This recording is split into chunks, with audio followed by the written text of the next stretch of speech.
할렐루야. 네. 네. 추석 연휴 잘 보내셨습니까? 네.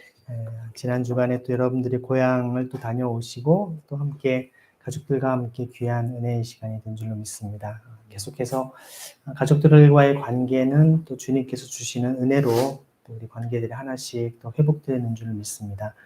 날마다 여러분들의 가정이 더 주님의 풍성한 은혜로 기쁨이 넘쳐나기를 소망합니다.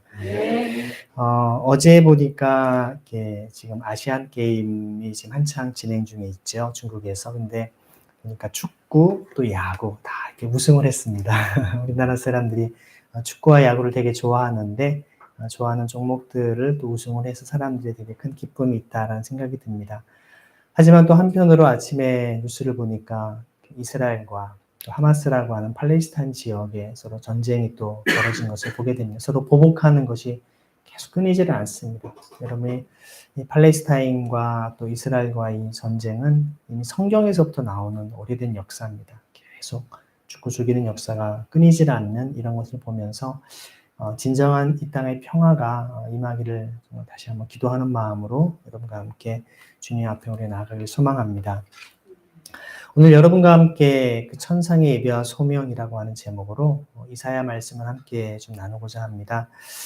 그 이사야라고 하는 것은 여러분 그 뜻 자체가 사실은 그 이름이 가지고 있는 그 의미 자체가 사실 그 야훼는 구원이시다라는 그런 뜻입니다. 그러니까 예슈아라고 하는 그 히브리어 그 발음과 사실 같은 것인데요. 이것도 사실 그 구약 성경에 보면 여호수아라고 하는 이름, 또 여기 이사야라고 하는 이름 같은 어떤 발음으로 할 수 있는 것이기도 합니다. 예수님께서 구약에 있는 성경 말씀 가운데 가장 많이 인용하신 예언서가 바로 이사야이기도 합니다. 그러니까 주님 자신이 또한 이사야라고 하는 이렇게 예슈아, 바로 구원자라고 하는 뜻을 주님께서 자신의 이름을 갖고 계시지 않았습니까? 그런데 이사야라고 하는 인물은 사실 그 아시리아라고 하는 북족이 이제 북이스라엘을 침공을 해서 북이스라엘이 멸망을 당합니다. 그리고 또 실제로 그리고 남유다 안에도 많은 여러 가지 문제가 있으면서 그때 하나님의 말씀으로 그들을 정말 돌이키고 회개할 것을 촉구하는 그런 메시지를 선포하는 내용들이 이사야에 있습니다. 사실 이 메시지를 보면 굉장히 절망적이고 암울한 그런 시대 상황입니다. 북쪽은 이미 멸망을 당하고 있는 그런 상황. 남유다 역시도 좀 하나님의 심판과 경고가 계속 있는. 물론 이사야 1장에 나오는 그 상황에서 보면 아직 남유다는 건재한 상황이죠. 하지만 사람들이 이러한 예언자들의 어떤 경고를 그들은 잘 듣지를 않습니다. 특히 선지자들의 그러한 모습들을 보면 굉장히 상징적인 특별한 그런 복장이나 특별한 행위를 통해서 사람들로 하여금 하나님의 말씀을 대신 전한다라고 하는 것을 끊임없이 이야기하지만 대부분의 사람들은 그런 것들을 간과합니다. 하나님에 대한 그런 것보다 당장 내 눈앞에 있는 삶의 문제들, 또 인생의 문제에 바쁘다 보니까 그런 영적인 것들에 대해서는 실제로 별로 귀를 기울이지 않죠.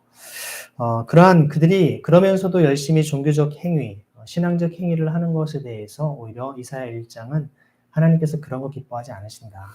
너희가 올바른 예배를 드리는 거, 또 잘 제물을 드리고 하는 것보다도 하나님의 공평과 정의가 사라진 것을 주님께서 경고하신다라고 얘기를 하죠. 지난번에 포도원의 노래라고 하는 이사야 5장 말씀을 함께 나누지 않았습니까? 이사야 5장에 보면 하나님께서 바라시는 것은 그들의 어떤 폭력이라든지 억압이나 착취, 어떤 부르짖음 이런 것이 아니라 하나님의 진정한 따뜻한 그들의 마음을 같이 공감해주고 또 불의하고 잘못되고 억울한 것들을 풀어주는 그런 사회가 되기를 원한다는 것을 말씀해 주십니다. 이런 암울한 상황 속에서 오늘 말씀을 보면 우시야 왕이 죽던 해에 나는 높이 들린 보좌에 앉아 계시는 주님을 배웠다라고 얘기를 합니다.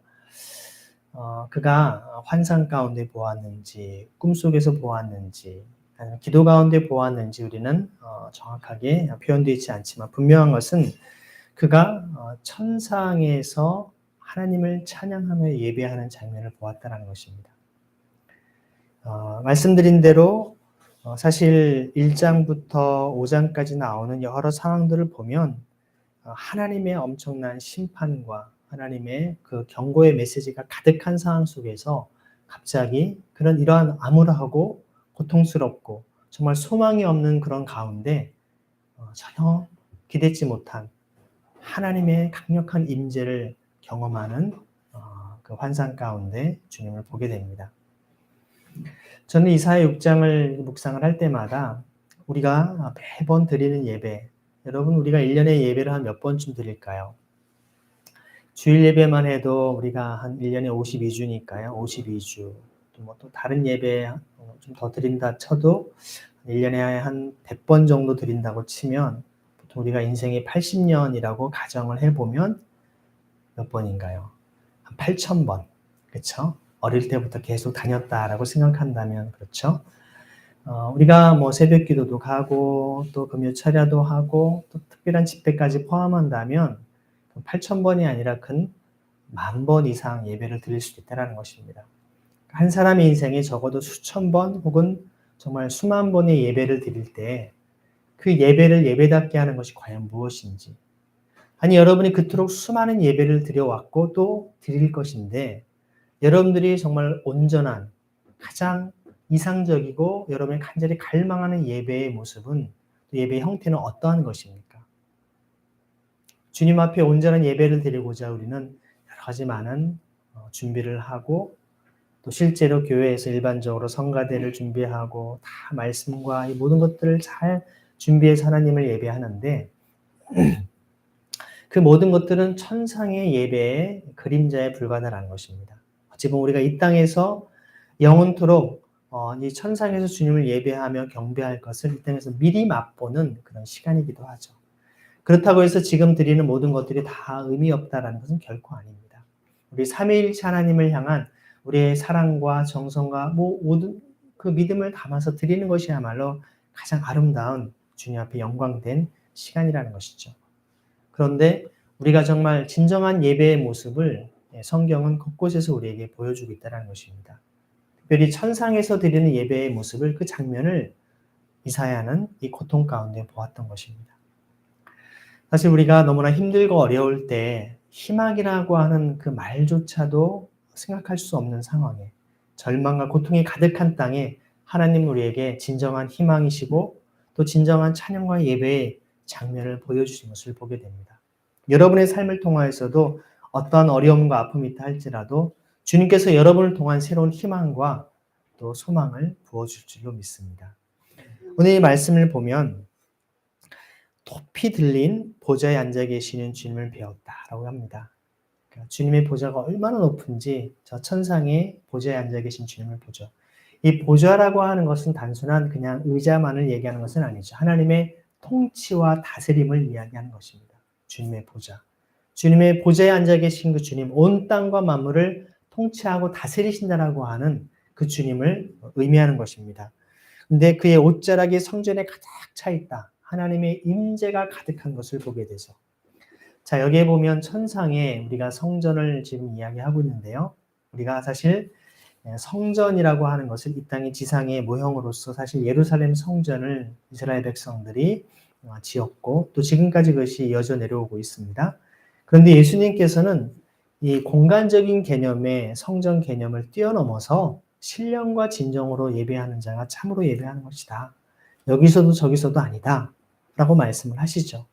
주님이 참된 성전이시고 그리스도의 몸된 지체로서 우리도 이미 주님을 나의 주님으로 믿고 고백할 때 우리 몸이 곧 하나님의 성전임을 성경은 이야기를 합니다. 우리 몸이 곧 하나님의 성전인데 그 성전의 원형인 이 천상에서의 성전의 예배가 어떠한지를 좀 살펴보면요. 먼저는 그의 옷자락이 가득 차 있다는 것입니다. 여러 가지 표현들이 많이 있지만 그의 옷자락이 가득하다. 하나님의 임재가 미치지 않은 곳이 없다라는 겁니다. 오늘도 우리가 예배드리는 이곳에 하나님의 옷자락에 하나님의 임재가 가득한 줄 믿습니다. 복음서에 보면 한 여인이 주님의 옷자락을 붙잡고 그 여인이 오래된 병이 나음을 입는 그런 사건들을 보게 됩니다. 주님의 옷자락이라도 만지고자 하는, 마치 한 여인이 자기의 자녀를 위해서 부스러기 신앙으로 정말 개들도 주인이 정말 땅에서 정말 식탁에서 떨어지는 그런 상에서 떨어지는 부스러기를 먹습니다 하면서 그 부스러기를 바라는 그 심정으로 주님 앞에 나아간다면 그곳에 놀라운 하나님의 구원의 역사가 임한다는 것입니다.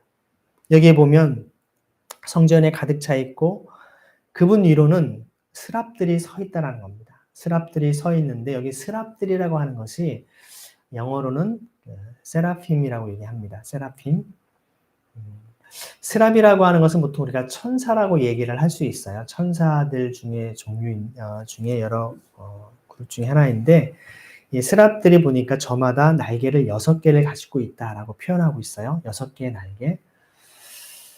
여기에 스랍들이라고 하는 용어는요, 여러분, 우리가 사실 종교개혁 이전까지는 이 천사들에 대한 연구들을 많이 했습니다. 가르치고 해왔는데, 종교개혁 이후에는 좀 이러한 부분들에 대해서 우리가 별로 이야기를 하지 않는데, 사실 히브리서에도 보면 천사들에 대해서 간략하게 얘기를 하고 있어요. 모든 천사들은 하나님의 택한 백성들을 섬기라고 보냄을 받은 종들이다라고 얘기를 하죠.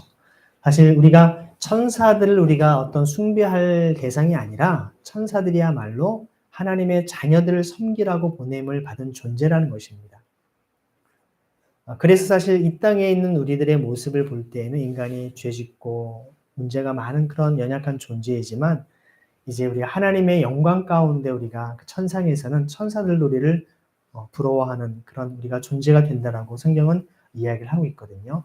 그런 천사들에 대한 존재가 쭉 많이 있는데 가장 9단계로 쭉 그룹들이 종류들이 있습니다. 그 9단계 중에 최상의 천사가 바로 이 스랍들입니다. 하나님의 보좌에 함께 있는 이 스랍들. 그리고 두 번째 단계에 있는 것이 구약성경에 하나님의 언약궤라고 하는 하나님의 법궤에 이렇게 뭐가 있습니까? 그룹들이 있죠. 그룹들. 그룹이라고 하는 것은 보통 이제 그 세라핌이라고 얘기하고요. 그룹들은 스랍, 이제 스랍이라고 하는 것이 이제 세라핌이라고 얘기하고 그룹 같은 건 케루빔이라고 보통 얘기를 합니다. 영어로는 스랍과 그룹들이 있고 그 다음에 다 복수형입니다. 스랍, 그룹, 보좌들, 정사, 권세, 능력, 주관자들, 그리고 천사장들, 마지막에 천사들. 9단계의 과정이 쭉 있습니다. 그러니까 사실 우리가 보좌와 정사와 주관과 능력 이런 표현들이 그냥 나오는 그냥 성경의 용어로 볼 수 있지만 그런 것 자체가 다 어떤 영적인 존재로 이야기를 해오고 있습니다. 우리가 얘기하는 어떤 미가엘이라든지 여러분 뭐 가브리엘이라든지 이런 존재들은 사실 천사장들이거든요. 그러니까 사실 단계로 보면 8번째 있고 보통 우리가 얘기하는 천사들까지 9단계로 구분이 되어 있습니다. 가장 맨 위에 있는 이 스랍들, 자 가장 이 천사들 가운데에서도 가장 존귀하고 가장 높은 존재라고 불리는 스랍들마저도 하나님 보좌 앞에 있으면서 어떻게 합니까? 날개를 6개를 가지고 있는데 둘로는 얼굴을 가리고 둘로는 발을 가리고 있다는 겁니다. 날개가 6개 있는데 왜 가리고 있을까요? 얼굴과 발은 왜 가릴까요? 그 거룩한 천사라 할지라도 창조주이신 삼위일체 하나님 앞에서는 그 영광을 직접 볼 수 없다는 겁니다. 너무나 눈부시고 강력한 그 영광 앞에 얼굴을 가릴 수밖에 없고 또 피조물, 천사라 할지라도 피조물이기 때문에 피조물로서 어떤 그 한계와 약함이 있기 때문에 발을 가린다는 것은 수치를 가리운다는 그런 의미가 있거든요. 하나님 앞에 나아가는 우리의 모습은 그분의 영광 앞에 우리는 고개를 들 수 없고 눈을 뜰 수 없는 것이죠. 또 인간의 죄악과 수치를 가리는, 그래서 주님께서는 모세에게도 내 발에서 신을 벗어라 라고 말씀하지 않습니까? 내가 선 것은 거룩한 것이다. 사실 그 의미는 종들이, 노예들이 신발을 신지 않거든요. 너는 나의 종이다. 나는 너의 주인이다. 그런 의미가 있습니다. 예수님을 믿는다라고 하는 것도 사실 우리가 주님 앞에 우리의 발을 벗는 것이고 발의 수치를 가리고 주님의 영광 앞에 우리 눈을 가리는 것입니다. 베드로가 주님의 놀라운 능력을 보고 나서 뭐라고 합니까? 저는 죄인입니다. 저를 떠나소서라고 얘기하지 않습니까? 영광스러운 주님을 맞이했을 때, 만났을 때 우리의 인간적인 반응인 것입니다. 이처럼 스랍들도 주님의 영광 앞에서 얼굴과 발을 가리고 둘로만 이제 날고 있는 모습을 보여주죠. 사실 스랍이라고 하는 이 존재는 여러분 동일하게 이 천상의 예배를 경험했던 요한계시록에 보면 사도 요한도 이런 요한계시록 5장과 7장 곳곳에 이야기를 하고 있거든요. 그런데 보면 요한계시록 5장 6절에 보면 이렇게 얘기를 하고 있습니다. 나는 또 보좌와 내 생물과 장로들 가운데서 어린 양이 하나 서 있는 것을 보았는데 하면서 나옵니다. 그래서 실제로 보면 여기에 이제 내 생물들이라고 나오는 이 장면들이 나와 있고요. 실제로 또 11절에 보면 이렇게 얘기하죠. 나는 또 그 보좌와 생물들과 장로들을 둘러싼 많은 천사를 보고 그들의 음성도 들었습니다. 그들의 수는 수천 수만이었습니다. 뭐라고 얘기하냐면 큰 소리로 죽임을 당하신 어린 양은 권세와 부와 지혜와 힘과 존귀와 영광과 찬양을 받으시기에 합당하십니다. 이런 것들이 계속 나오고 13절에도 보면 보좌에 앉으신 분과 어린 양께 찬양과 존귀와 영광과 권능을 영원 무궁토록 받으십시오. 그러자 내 생물은 아멘하고 장로들은 엎드려 경배하였습니다. 또 7장에도 보면 이러한 얘기들이 나옵니다. 어떤 보좌와 장로들과 내 생물들이 계속 나오죠.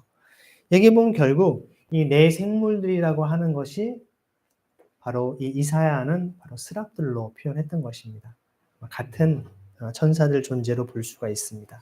내 생물에 대해서는 또 계시록에 자세히 설명이 되어 있죠. 각 시대마다 다른 그들이 표현을 했지만 분명한 것은 보좌와 또 그곳에 가득한 하나님의 영광, 또 어린 양이 함께 있는 것을 보고 있지 않습니까?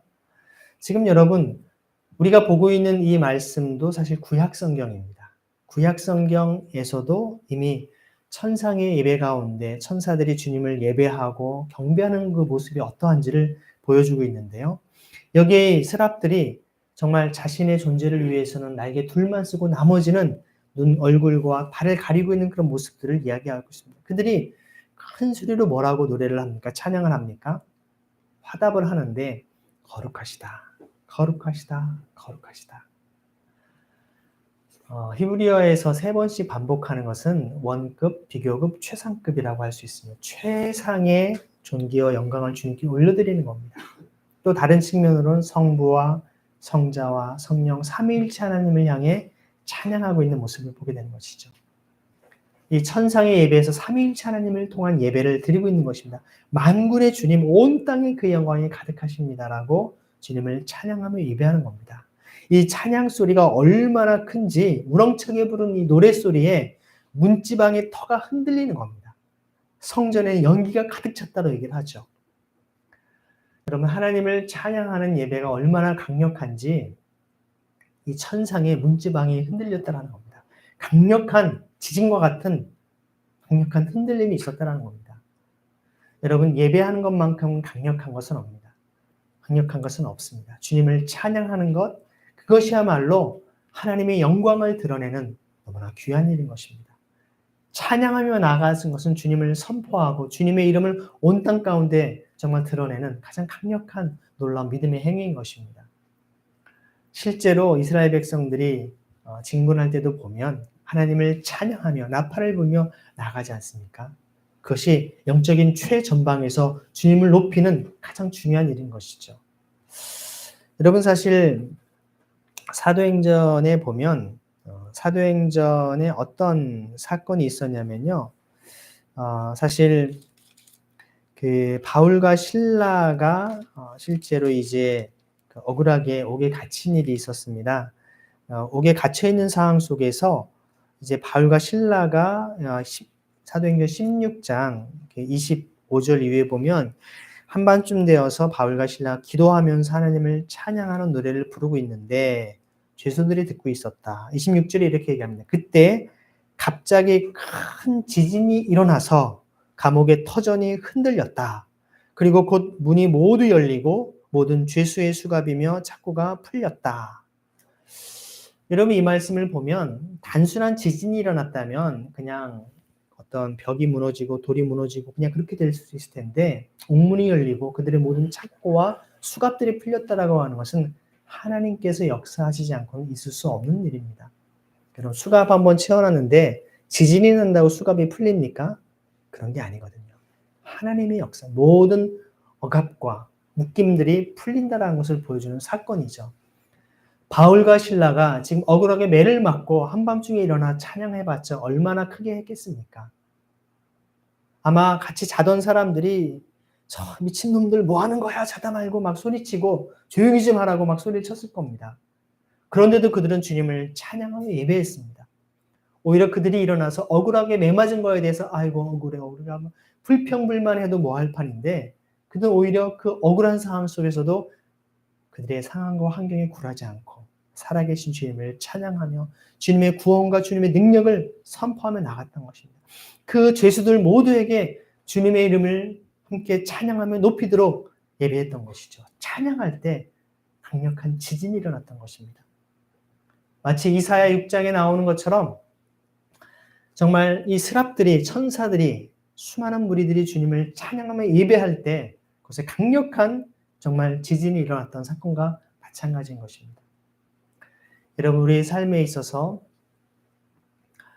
이 이사야가 보았던 환상이 우리 가운데 여러분 함께 경험되기를 소망합니다.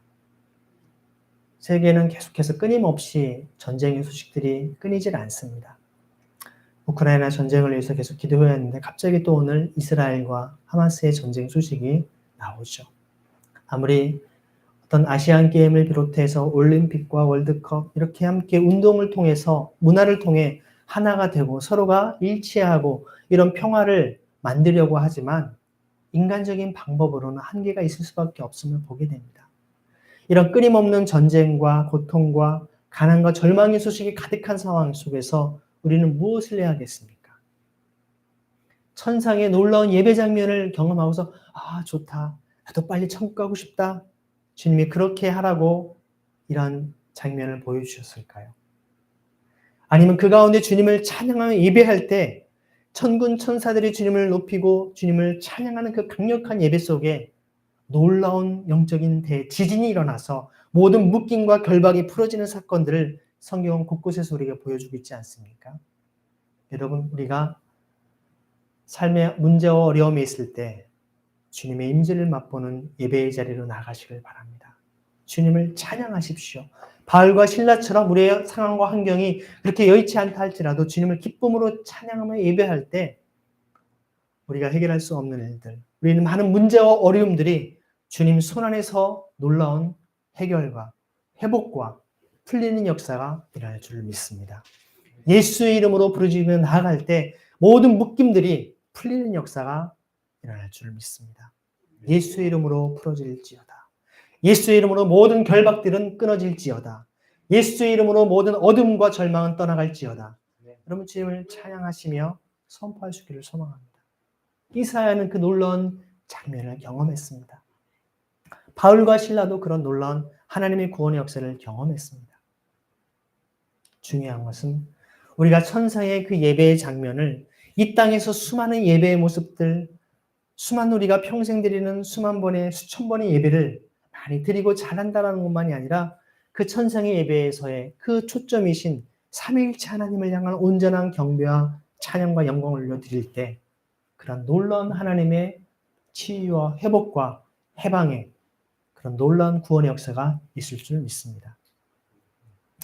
사실 높이 들린 보좌에 앉아 계신 주님을 바라보는 우리의 신앙이 있어야 할 줄 압니다. 이 땅의 문제, 삶의 문제를 바라보는 것이 아니라 주님을 바라보고 삼위일체 하나님을 향한 온전한 신뢰와 믿음의 고백을 드릴 수 있는 우리의 고백들, 우리의 찬양. 그것이 우리의 신앙, 우리의 모든 예배의 가장 핵심이 되어야 되는 것이죠. 저도 어릴 때부터 이렇게 교회에서 예배를 드리면서 많은 성가대들이 있고 또 찬양팀이 앞에서 찬양을 인도하고 또 때로는 어떤 부흥이나 또 수련회를 통해서 아주 강력하게 뜨겁게 기도하고 했던 여러 많은 집회들의 모습들을 떠올려 봅니다. 어떤 예배가 참 저에게 좋았던 예배였나? 어떤 예배가 아름다운 모습이었을까? 근데 여러분 분명한 것은 여러분이 삶을 지금까지 살아오시면서 한 30년, 한 50년, 또 70년 이상 여러분들이 다 각자 살아오신 그 삶의 시간들 속에서 그때 그 예배의 모습, 그때 그 예배 현장 참으로 은혜롭고 참으로 감동적이었어 하는 그런 순간들이 있을 줄 압니다. 어쩌면 주님을 향한 첫사랑의 그런 시간이 있을지도 모르겠습니다. 주님을 만났던 그 감격의 시간, 그 놀랍고 은혜로웠던 그 시간을 여러분이 떠올리면서 그 시간을 다시 맛보기를 원하고 회복하기를 원하는 여러분의 마음이 있는 줄 압니다. 바라기는 여러분의 그 주님을 향한 첫사랑의 시간, 은혜와 감격의 그 예배의 자리가 회복될 수 있기를 소망합니다.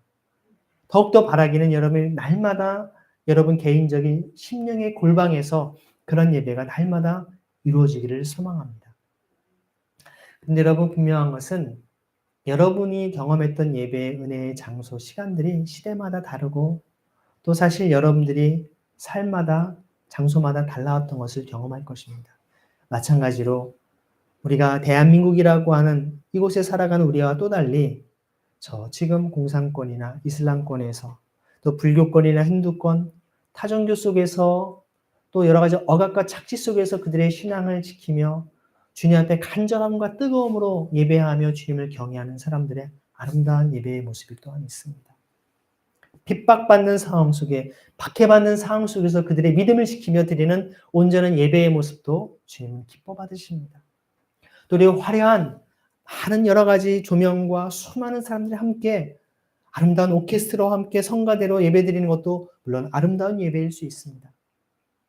하지만 여러분 초대교회, 중세교회, 종교개혁, 근현대 오늘에 이르기까지 역사마다 시대마다 예배의 형태와 모습은 다 다르다는 것입니다. 그렇다면 정말 그 예배를 예배되게 하는 것은 무엇일까요? 진정한 예배됨의 핵심은 무엇일까요? 무엇이 여러분 예배를 예배답게 만드는 것일까요? 사실 주님께서는 자신의 향유 옥합을 부은 여인을 향하여서 복음의 증거를 내는 곳마다 이 여인의 행위가 전파될 것이다 라고 말씀을 하십니다. 물론 주님 자신의 십자가의 죽으심을 미리 준비한 의미도 있지만 그 여인의 모습은 주님을 신랑 되신 주님으로 맞이하는 자기의 결혼 지참금을 주님께 다 부어드리는 온전한 사랑과 헌신과 믿음의 예배를 드리지 않았습니까? 여러분이 진정 예배를 가장 예배답게 하는 것이 있다면 그것은 여러분 믿음으로 주님을 앞에 나오는 것입니다. 주님 나의 예배를 기뻐 받으시고 또 나의 사랑을 주님께 드리는 사랑과 믿음을 또 소망을 품고 나아가는 그런 시간이 되어야 되지 않겠습니까? 어찌 보면 여러분이 부부끼리 또 서로 사랑하는 사람끼리 사랑하는 그 사랑의 마음보다 더 귀한 마음을 주님께 드릴 때 그 마음이 진정한 예배를 예배답게 하는 것 아니겠습니까? 향유 옥합을 깨어 주님께 드렸던 그 여인의 마음처럼 다른 누구에게도 줄 수 없고 오직 주님께만 드릴 수 있는 그 마음을 드리는 것이 진정한 예배가 되지 않겠습니까? 여러분 마치 어제 축구를 통해서 볼 때 우리나라 선수들이 축구골을 넣습니다. 골을 넣어서 막 환호하고 사람들이 와 금메달을 따고 좋아하는 그런 모습의 그 환호와 기쁨보다도 여러분 이 시간 예배를 드리면서 주님께 드리는 그 사랑과 기쁨의 마음이 축구 경기에서의 기쁨과 감격보다 못하다면 어찌 보면 우리의 예배는 가식적일 수 있다는 것입니다. 주님께만 드릴 수밖에 없는 여러분의 사랑하는 그 어떤 누구에도 줄 수 없고 오직 주님께만 드리는 가장 그 사랑의 진수를 드리는 그 예배 이것이 여러분의 예배를 참으로 아름답게 하는 참된 예배가 아니겠습니까? 수천 수만 번 예배를 드리는 것이 중요한 것이 아니라 단 한 번의 예배를 할지라도 여러분의 마음을 오늘이 나의 인생의 마지막인 순간인 것처럼 주님, 저의 인생을 저의 사랑과 저의 마음을 온 마음을 다해 주님을 사랑하며 주님께 경배와 찬양을 올려드립니다. 이 예배가 진정 주님을 온전케 하는 그 예배가 아니겠습니까? 이사야 6장 말씀을 통하여 천상의 그러한 이 스랍들을 비롯한 천상의 존재들이 주님을 찬양하며 예배하는 그 모습을 보면서 그런 진정한 예배가 무엇인가를 보았습니다. 그 거룩하다, 거룩하시다, 거룩하시다를 통하여서 그 놀라운 영적인 대지진이 일어나면서 그것에 하나님의 강력한 임재가 있는 것을 보면서 연기가 가득하다고 하나님의 임재를 상징합니다. 그런 자기의 삶의 존재의 이유와 목적을 깨닫게 됩니다. 여러분, 진정한 예배를 맛볼 때 우리는 우리 자신에 대한 삶의 이유와 목적을 우리는 깨닫게 됩니다. 그래서 그는 부르짖습니다. 이 놀란 하나님의 임재 앞에 우리 인간으로서 그는 당연히 이런 고백을 하게 됩니다. 재앙이 나에게 닥치겠구나. 이제 나는 죽게 되었구나. 나는 입술이 부정한 사람인데 입술이 부정한 백성 가운데 살고 있으면서 왕이신 만군의 주님을 만나 뵙다니. 왕이신 만군의 주님을 그는 만나 뵌 것입니다. 재앙이 나에게 닥치겠구나. 어찌 보면 그는 하나님의 사람으로서 이스라엘 백성들에게 하나님의 재앙과 심판을 선포하는 하나님의 사람이었었습니다. 그런 부르심을 받은 사람이었습니다. 하지만 오히려 그는 하나님 앞에 섰을 때, 주님의 임재를 맛보았을 때 세상의 심판과 경고를 하기 이전에 자기 자신이 하나님의 재앙으로 죽을 수밖에 없는 존재임을 그는 처절하게 깨달은 것입니다. 사실 여러분, 복음이라고 하는 것은 우리가 하나님 앞에 얼마나 정말 추악하고 우리가 나약하고 부끄럽고 정말 얼굴조차 들 수 없는 그런 죄인인지를 깨닫는 데부터 시작된다는 것입니다. 진정한 겸손에서 나의 모든 연약함들을 깨닫는 데서 진정한 신앙이 시작되는 것 아니겠습니까? 마치 우리가 무언가를 할 수 있는 것 마냥 내가 뭔가 사명을 잘 감당하고 뭔가 능력 있는 일을 할 수 있는 것처럼 생각할 때 주님 우리의 그런 교만을 꺾으십니다. 약한 자를 통해서, 가난한 사람을 통해, 힘이 없는 사람들을 통해서 하나님의 강함과 하나님의 능력을 주님은 오히려 주님의 부함을 드러내시지 않습니까? 나는 죽게 되었구나. 나는 죽었구나. 이제 나는 죽었다. 나는 입술이 부정한 사람인데 입술이 부정한 백성 가운데 살고 있으면서 입술이 부정하다. 아마 그렇게 얘기하니까 스랍들 가운데 하나가 제단에 타고 있는 수출 부싯기를 집어 나에게 날아와서 어떻게 합니까? 나의 입에 댑니다. 입술이 부정하다 하니까 부정한 그 입술을 정결케 하는 것입니다. 이것이 너의 입술에 닿았으니 너의 악은 사라지고 너의 죄는 사해졌다. 우리의 악을 사라지게 하시고 우리의 죄를 사해 주시는 것은 정말 주님께서 우리에게 주신 놀라운 주님의 구원의 은혜인 줄 믿습니다. 하나님의 은혜로 그는 죄사함의 은혜를 경험하게 됩니다. 그러면서 그는 주님께서 하신 음성을 듣게 되죠. 우리 죄를 사함을 얻고 났을 때 하나님의 음성을 듣는 그런 귀한 은혜가 이제 시작되는 것입니다. 우리가 세상의 많은 세상의 소리들을 듣습니다. 자연의 소리도 듣고요. 새 소리도 듣고 물소리도 듣고 또 사람들의 소리들, 또 자동차가 지나가는 수많은 소리들을 듣지만 우리가 그 수많은 소리들 가운데 우리의 영적인 주파수를 주님께 맞추어 하나님의 음성을 들을 수 있는 그런 음성이 여러분 가운데 들리기를 소망합니다. 하나님의 음성을 듣는 것 어떻게 가능할까요? 우리가 주님 앞에 죄인임을 철저히 깨닫고 주님의 은혜와 자비를 구할 때 우리에게 부어주신 주님의 십자가 보혈의 은혜로 성령의 기름 부으심을 우리가 온전한 죄 씻음과 죄를 불태워주시는 하나님의 놀라운 성령의 기름 부으심을 경험할 때 그때 비로소 우리는 하나님의 음성을 듣는 삶을 살아가기 시작하는 것입니다. 이미 우리 가운데 주어주신 하나님의 말씀이 우리 가운데 있습니다. 이 말씀을 통하여서 때로는 주님은 생생하게 우리에게 마음 깊은 곳에 주의 음성을 들려주는 것이죠. 사운드리스 사운드라고 하는 세상은 들을 수 없지만 우리가 영으로 그 음성을 듣게 하시는 하나님의 음성을 듣게 합니다. 그때 그는 어떤 음성을 듣습니까? 내가 누구를 보낼까? 누가 우리를 대신하여 갈 것인가? 자, 여기에도 보면 여러분 구약 성경입니다. 지금 이사야죠. 그런데 이스라엘 백성들이 믿는 유일신 하나님의 개념으로 보면 여기서는 이렇게 얘기해요. 내가 누구를 보낼까? 누가 나를 대신하여 갈 것인가? 이렇게 말하는 게 자연스럽습니다. 근데 여기에 뭐라고 나옵니까? 누가 우리를 대신하여 갈까? 그래서 우리라고 하는 말이 누구입니까? 성부와 성자와 성령. 삼위일체 하나님에 대한 메시지가 이미 구약 성경 이사야에도 담겨 있는 것을 볼 수 있습니다. 누가 우리를 위하여 갈 것인가? 여러분, 이사야 전반적으로는 성자 그리스도 예수님께서 어떠한 고난을 받는지에 대한 고난받는 종의 모습까지 자세하게 다 예언을 해놓은 것을 볼 수 있지 않습니까? 결국 하나님의 마음을 깨닫게 됩니다. 여러분, 주님의 음성을 듣는다는 것은 단순히 어떤 음성을 들었다 그게 아니라 주님의 마음을 깨닫게 되는 것입니다. 주님께서 말씀하신 그 말씀을 통해 주님이 무엇을 원하시는지를 깨닫고 알게 되는 것이죠. 누구를 위하여 갈까?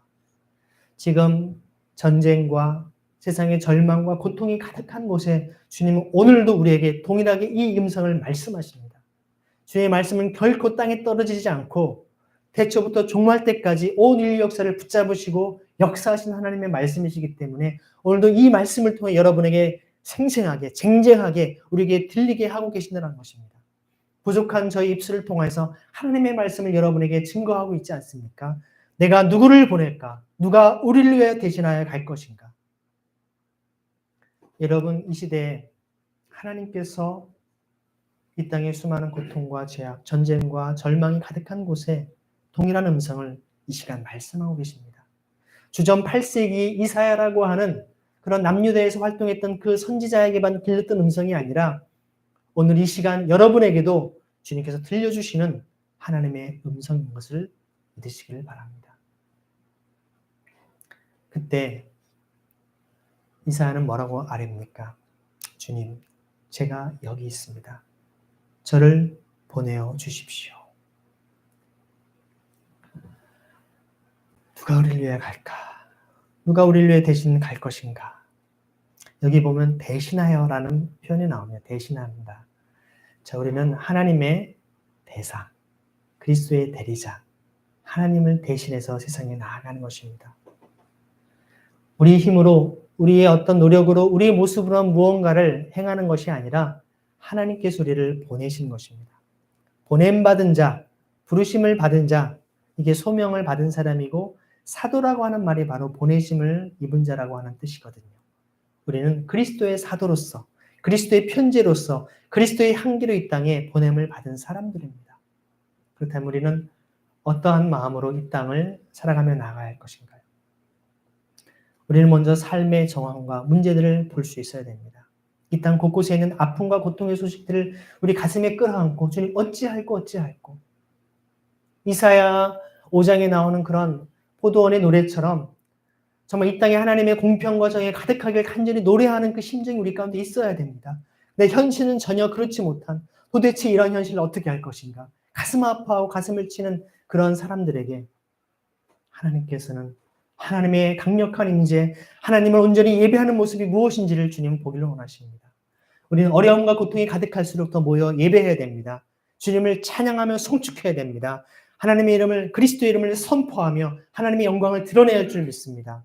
그럴 때 하나님께서 그 강력한 임재와 영광 속에서 주님의 모든 결박과 모든 흑암의 권세들을 끌어내는, 풀어내는 역사를 우리에게 보여주십니다. 그리고선 주님의 음성을 듣게 하시는 그 놀라운 믿음의 공동체를 세워가는 것이죠. 그래서 이런 하나님의 음성 앞에 우리가 주님, 제가 여기 있습니다.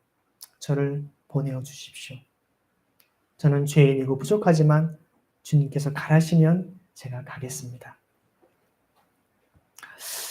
저도 하나님 앞에 대학생 시절에 기도하면서 주님, 저는 어디로 가야겠습니까? 무엇을 해야겠습니까? 주님의 뜻을, 귀한 사명을 감당하기 위해서 그런 주님의 부르심을 받고 나가길 원합니다. 어디를 가야 됩니까? 그때 주님께서는 저에게 저를 군에서 생생하게 꾸었던 그 꿈들을 다시 쫙 제 기도 가운데 보여주시면서 주님 원하신다면 그곳에 가겠습니다. 그 일을 감당하겠습니다. 그런 결단했던 믿음의 고백들을 떠올리게 됩니다. 하나님께서 여러분의 인생 가운데 여러분을 부르신 그 부르심이 있습니다. 각자 여러분에게 말씀하신 그 음성, 아니면 아직 그런 주님의 보내심과 부르심을 깨닫지 못하였다면 주님 그 깨달음과 보내심을 알게 하여 주옵소서. 제 내면 깊은 곳 가운데 주님이 원하시는, 또 주님께서 가길 행하시길 원하는 그 제 인생의 삶의 사명이 무엇입니까? 주님의 부르심이 무엇입니까? 그것을 듣게 하여 주옵소서, 깨닫게 하여 주옵소서. 기도하시기를 소망합니다. 그것은 주님을 만나는 강력한 임재가 가득한 영광스러운 예배 가운데 이루어지는 것입니다. 우리가 예배해야 될 이유는 물론 개인적으로도 얼마든지 주님을 찬양하며 이사야처럼 환상 가운데도 주님의 영광스러운 임재를 맛볼 수 있습니다. 하지만 함께 모여서 그리스도의 몸된 지체로서 주님의 영광을 함께 찬양하며 서로 격려하며 모이기를 힘쓸 때 그곳에 하나님의 놀라운 역사하심이 우리 가운데 임할 줄을 믿습니다. 개개인뿐만 아니라 공동체적으로 우리에게 주신 귀한 사명을 감당하게 하실 줄 믿습니다. 여러분 각자 그리고 우리 공동체적으로 주신 이 시대적으로 주신 사명을 감당할 수 있는 저희 여러분의 귀한 삶이 되기를 간절히 소망합니다. 오늘 말씀을 기억하면서 주님 오늘 천상의 예배 가운데 하나님의 임재를 맛보았던 이사야처럼 주님 우리 가운데에도 우리가 매주 드리는 예배를 통하여서 천상의 예배와 같은 놀라운 하나님의 임재를 맛보는 예배가 되게 하여 주옵소서. 그리고 우리가 주님의 뜻대로 살아갈 수 있는 온전한 주님의 뜻과 주님의 소명을 깨닫는 우리의 삶이 되게 하여 주옵소서. 같이 주님의 마음을 품고 나아가는 우리의 삶이 되게 하옵소서. 기도하도록 하겠습니다. 같이 기도하겠습니다. 하나님 아버지, 주님은 우리를 향한 놀라운 계획과 또 주님의 뜻이 있습니다. 하지만 우리는 그러한 뜻을 온전히 깨닫지 못한 것에 이 세상에 분주하고 허탄한 것에 마음을 빼앗기며 살아가고 지나는 주님 우리의 마음을 겸손히 주님 앞에 드리게 하시고 이사야가 절망과 고통이 가득한 그 시대 그 땅 속에서 하나님의 영광스러운 천상의 예배와 그 장면을 보았던 것처럼 오늘 우리의 삶 속에 하나님의 임재를 보는 정말 그 하나님의 놀라운 지방의 터가 흔들렸고 바울과 신라가 정말 그 옥문이 열렸던 놀라운 하나님의 강력한 임재와 강력한 역사가 우리의 삶에 나타나는 예배가 있게 하여 주시고 그 예배를 통해 주님의 임재와 사명을 깨달아 언제나 우리의 소명을 붙여나갈 수 있는 거룩한 삶을 살아가도록 우리에게 은혜를 베풀어 주옵소서. 우리의 연약함과 부족함을 주님 불쌍히 여겨주시고 하나님의 임재를 향해 새롭게 해주시며 우리 주빌리 교회를 통해서 주님께서 원하시는 일을 온전히 감당할 수 있도록 성령을 기름 부어주시고 능력으로 함께하여 주옵소서. 하나님 아버지의 마음을 우리 가운데 부흥받게 하시고 하나님의 영광을 맛볼 수 있도록 우리의 은혜와 사랑을 도하여 주옵소서. 하나님 주님을 사랑하며 주님께 온전한 사랑과 믿음과 소망의 열매로 그 마음을 드릴 수 있는 예배로 하나님의 거룩함을 맛볼 수 있도록 주님의 온전한 거룩함을 볼 수 있도록 주님 함께 하시는 자여 주옵소서.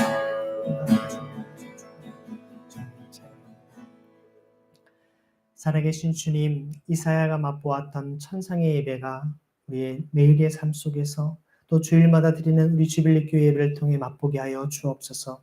그래야 할 때 모든 결박과 모든 느낌들이 풀려나는 역사가 있게 하시고 하나님의 강력한 임재로 말미암아 주님을 찬양함을 통하여서 날마다 경험케 하시고 그래서 우리의 삶의 목적과 의미를 새롭게 깨달아 그것을 실천하며 살아갈 수 있도록 그래야 주님의 참된 영광을 드러낼 수 있는 우리 모두 되게 하여 주옵소서.